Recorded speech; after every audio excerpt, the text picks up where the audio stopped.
भूकंप और सुनामी का उपयोग बिजली उत्पन्न करने के लिए किया जा सकता है। पहले स्तर की सभ्यता वाले मानव कितने शक्तिशाली होंगे। वैज्ञानिकों का अनुमान है कि पहले स्तर की सभ्यता तक पहुंचने के लिए कम से कम 100 साल और लगेंगे। उस समय आपकी जिंदगी में क्या बदलाव आएगा? तब तक पृथ्वी पूरी तरह से मानव के नियंत्रण में होगी और इस युग में बिजली के लिए कोई भुगतान नहीं करना पड़ेगा, क्योंकि उस समय पवन, जल और सौर ऊर्जा का पूरी तरह से उपयोग किया जा चुका होगा। और यह तो सिर्फ बिजली का एक छोटा सा हिस्सा है, क्योंकि नियंत्रित नाभिकीय संलयन जो हमेशा 50 साल दूर था, अब वास्तविकता बन चुका है।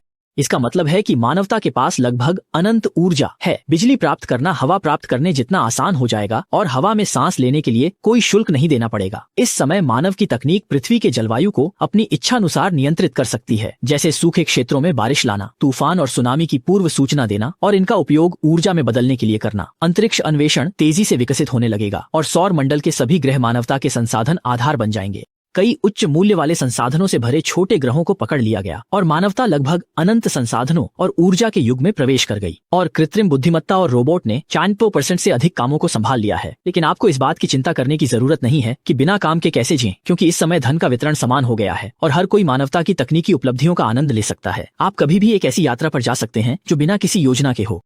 और बहुत से लोग पृथ्वी के बाहर बसने की तैयारी कर रहे हैं। इस समय हर कोई अंतरिक्ष यात्रा कर सकता है। पृथ्वी का वातावरण अब जीवाश्म ईंधन के प्रदूषण से मुक्त है। जलवायु परिवर्तन को अलविदा कह दिया गया है और यह दिन ब दिन बेहतर होता जा रहा है। जनसंख्या एक दुर्लभ संसाधन बन गई है, क्योंकि खुला अंतरिक्ष अनंत जनसंख्या की आवश्यकता है।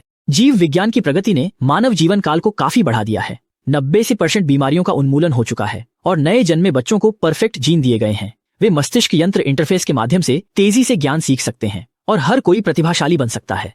अगर हम और उच्च स्तर पर पहुंचते हैं तो सभ्य लोगों की जिंदगी कैसी होगी?